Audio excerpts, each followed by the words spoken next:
लग चुकी है तलब मंजिल की, खुद को आग में झोंकना होगा। ठोकरे कहता है मारा जाएगा और हौसला कहता है देख लेंगे।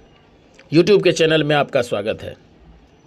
सहायक शिक्षा विकास पदाधिकारी से संबंधित महत्वपूर्ण तथ्यों को लेकर उपस्थित हुए हैं, जो संबंधित है मौर्य राजवंश से और सुंग वंश, कन वंश, सातवाहन वंश, कुषाण वंश, यानी 322 ईसा पूर्व से 185 ईसा पूर्व तक, दूसरा 185 ईसा पूर्व से 319 ईस्वी तक के महत्वपूर्ण तथ्यों को लेकर आगे बढ़ रहे हैं। तो चलिए हम प्रारंभ करते हैं संबंधित महत्वपूर्ण तथ्य जो मौर्य साम्राज्य से संबंधित है। पृष्ठभूमि: नंद वंश के पतन यानी घनानंद की पराजय के बाद 322 ईसा पूर्व में चंद्रगुप्त मौर्य ने साम्राज्य की स्थापना की थी। किनकी? मौर्य साम्राज्य की। इसमें कौटिल्य, चाणक्य, जिनको चाणक्य विष्णुगुप्त कहा जाता है, उनका बड़ा योगदान रहा है। राजधानी पाटलिपुत्र, जो आधुनिक पटना बिहार है, यह भारत का प्रथम अखिल भारतीय साम्राज्य था। चंद्रगुप्त मौर्य 322 से 298 ईसा पूर्व। उपलब्धियां: घनानंद को हराकर साम्राज्य स्थापित। 305 ईसा पूर्व में यूनानी शासक सेल्यूकस निकेटर को हराया। संधि हुई। सेल्यूकस ने अफगानिस्तान, बलूचिस्तान, हेरात, काबुल का क्षेत्र चंद्रगुप्त को दिया। बदले में चंद्रगुप्त ने 500 हाथी दान में दिए थे। सेल्यूकस ने दूत मेगास्थनीज को पाटलिपुत्र भेजा था। प्रशासन का आधार कौटिल्य का अर्थशास्त्र था। जीवन के अंतिम समय में जैन धर्म अपनाया। दक्षिण भारत यानी कर्नाटक, श्रवणबेलगोला में जाकर उन्होंने संलेखना पद्धति से अपना प्रांत त्यागा था। दूसरा महत्वपूर्ण शासक हुए बिंदुसार, जो 298 से 273 ईसा पूर्व तक शासनकाल रहा। बिंदुसार का उपनाम अमित्रघात था। साम्राज्य का विस्तार दक्षिण भारत की ओर किया, जो चोल, पांड्य, सातवाहन राज्य का तक प्रभाव रहा। यूनानी दूत डायमेकस उसके दरबार में थे, यानी बिंदुसार के दरबार में यूनानी दूत डायमेकस आए थे। किसी बड़े युद्ध धर्म परिवर्तन से नहीं जुड़ा, मुख्य रूप से साम्राज्य को स्थिर रखा था। तीसरा महत्वपूर्ण और महान शासक हुए अशोक, जो 273 से 232 ईसा पूर्व तक का काल है। अशोक का प्रारंभिक जीवन: बिंदुसार का पुत्र, उत्तराधिकारी के लिए संघर्षों में भाइयों को पराजित किया। महत्वपूर्ण युद्ध जिनका वर्णन मिलता है: कलिंग युद्ध 261 ईसा पूर्व।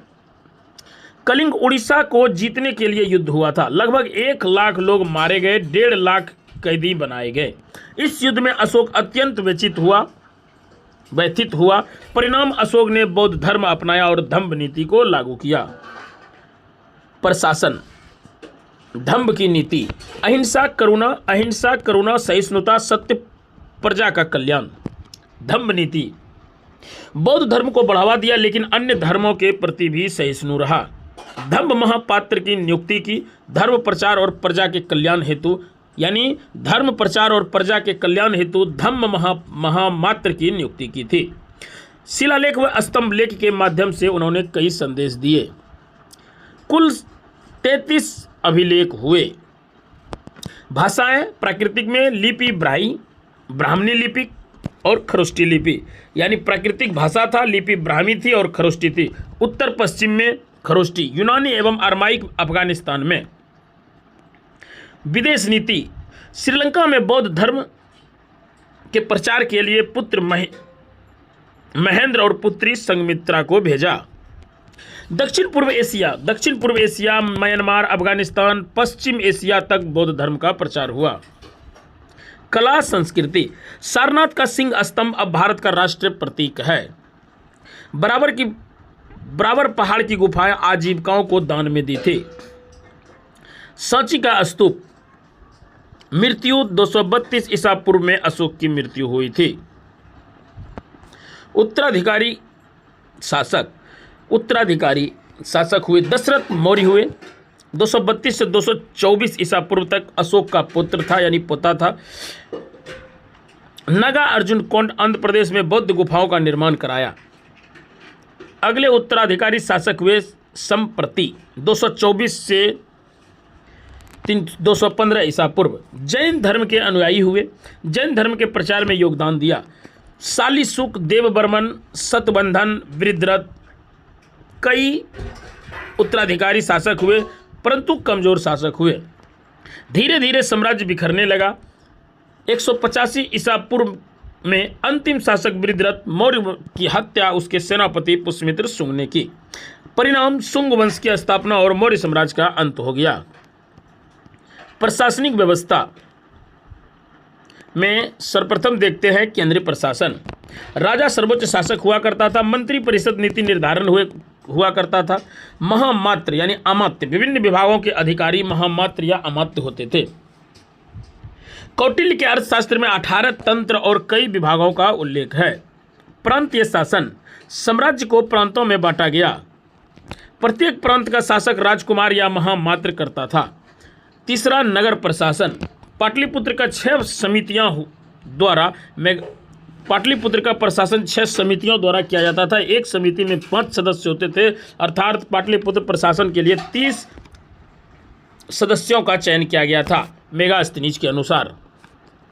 उद्योग, विदेशियों की देखरेख, जन्म मृत्यु रजिस्टर, व्यापार व वाणिज्य, परिवहन, कर व सैनिक व्यवस्था।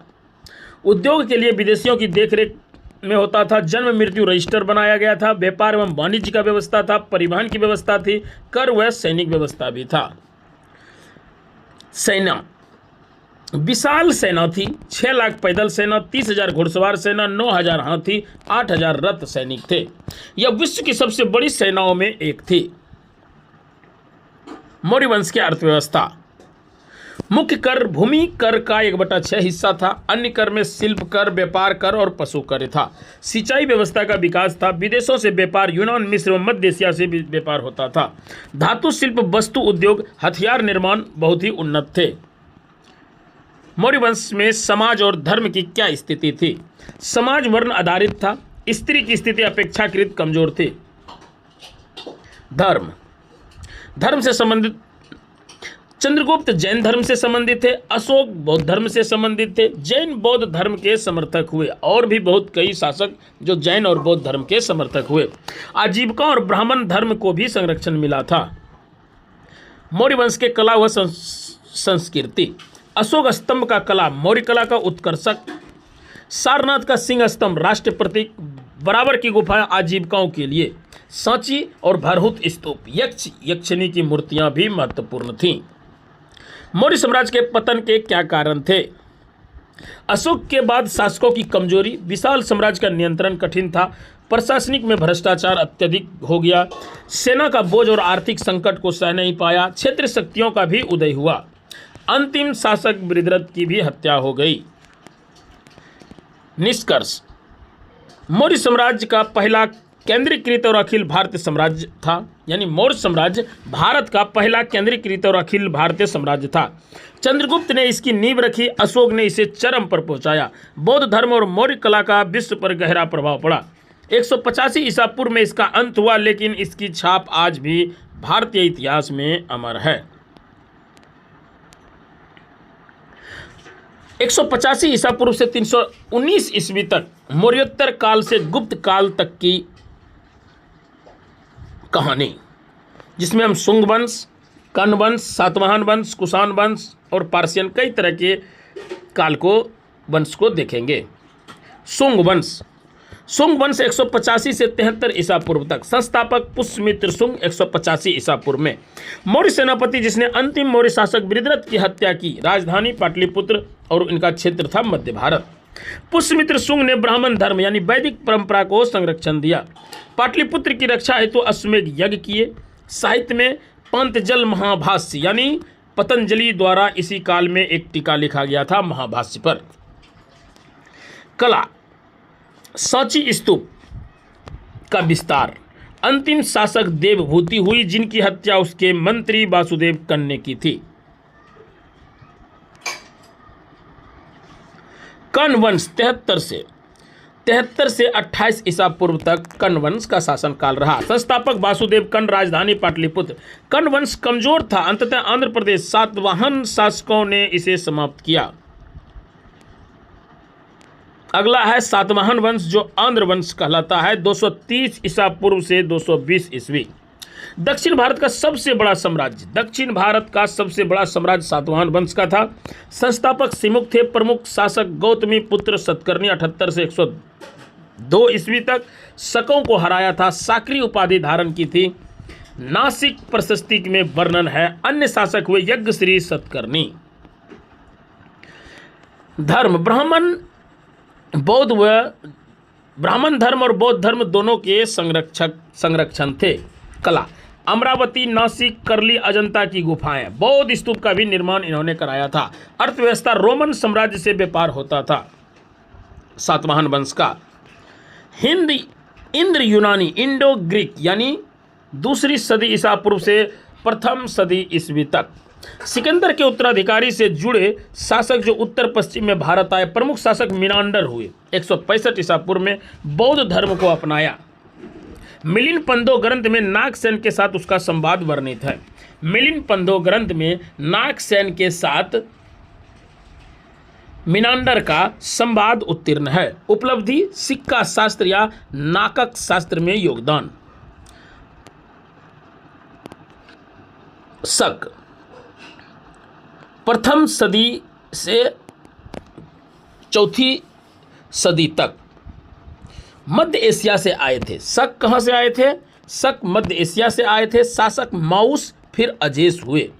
पश्चिम भारत में सौराष्ट्र, मथुरा और राजस्थान में शासन रहा। विक्रम संवत 57 ईसा पूर्व में अजेस द्वारा प्रारंभ, बाद में विक्रमादित्य से जुड़ा। यानी विक्रम संवत का प्रारंभ अजेस के द्वारा किया गया 57 ईसा पूर्व में और बाद में विक्रमादित्य से जुड़ा। शिल्प बौद्ध धर्म संरक्षण, मथुरा कला। पार्सियन प्रथम शताब्दी ईस्वी। इनकी संख्या कम और शासन अल्पकालीन रहा। यानी पार्सियन का शासन अल्पकालीन रहा और संख्या भी कम थे। प्रमुख शासक हुए गोंडो फर्नेस। ईसाई धर्म प्रचारक सेंट थॉमस इसी काल में भारत आए थे। यानी पर्शियन के शासन काल में ईसाई धर्म प्रचारक सेंट थॉमस आए थे।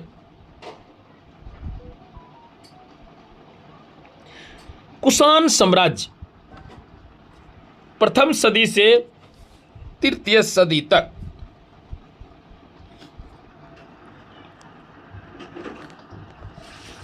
मूल मध्य एशिया यूची जनजाति से संबंधित थे। कुषाण संस्थापक कुजुलकट विशेष।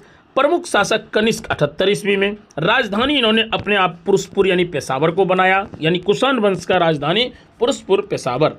78 ईस्वी में शक संवत की शुरुआत की। बौद्ध धर्म का संरक्षण हुआ और महायान शाखा का उदय हुआ कुषाण के शासनकाल में। चौथा बौद्ध संगति जो कश्मीर में हुआ कुणाल नामक मंत्री की अध्यक्षता में, यानी कुषाण वंश के शासनकाल में ही हुआ था चौथी बौद्ध संगति। साहित्य एवं संस्कृति नागार्जुन महायान बौद्ध के दार्शनिक थे। अश्वघोष बुद्ध चरित्र की रचना की थी। चरक संहिता जो आयुर्वेद में है। वसुबंधु योगाचार दर्शन के रचनाकार वसुबंधु।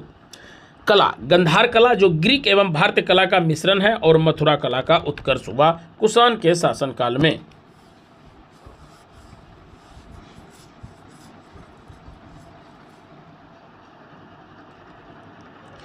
शकों का पश्चिमी क्षेत्र सौराष्ट्र और पश्चिम भारत। प्रमुख शासक रुद्रदामन प्रथम 150 ईस्वी में। गिरनार यानी गुजरात का अभिलेख इनके ही शासनकाल के है। संस्कृत भाषा का प्रथम अभिलेख है गिरनार अभिलेख। सुंदभ नदी में मरम्मत कराई, यानी सुदर्शन झील की इन्होंने मरम्मत कराई थी जो सुंदभ नदी के पास है। सातवाहन के उत्तराधिकारी और छोटे राजवंश उत्तर भारत में नागवंश, मालव, लिच्छवी आदि छोटे शासक हुए। धीरे धीरे यह सब गुप्त साम्राज्य के उदय का मार्ग प्रशस्त करते रहे। सांस्कृतिक व धार्मिक परिप्रेक्ष्य 185 ईसा पूर्व से 319 ईस्वी तक। धर्म बौद्ध धर्म का महायान या हीनयान शाखा में विभाजन हो गया। जैन धर्म का भी प्रसार हुआ। ब्राह्मण धर्म में भक्ति आंदोलन के बीच भागवतिक विष्णु शिव पूजा। कला एवं वास्तुकला सांची भरूच स्तूपों का विस्तार हुआ। अमरावती, अजंता और एलोरा गुफाएं का विस्तार हुआ। गंधार एवं मथुरा कला का भी उसका उत्कर्ष हुआ। साहित्य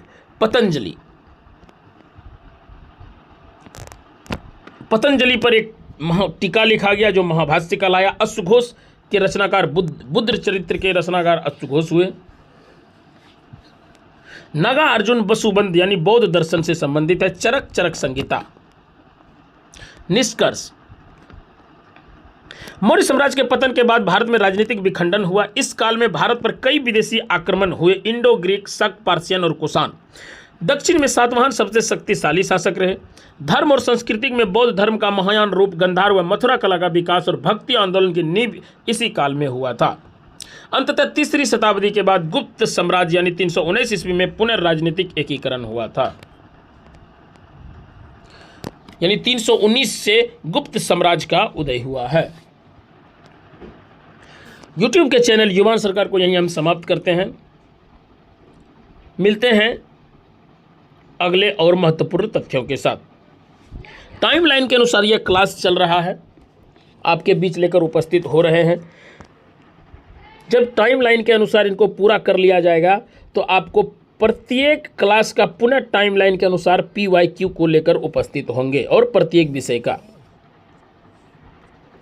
तो चैनल को लाइक, सब्सक्राइब, शेयर जरूर करिए ताकि और भी महत्वपूर्ण क्लास आपके लिए उपलब्ध करा सकूं। धन्यवाद।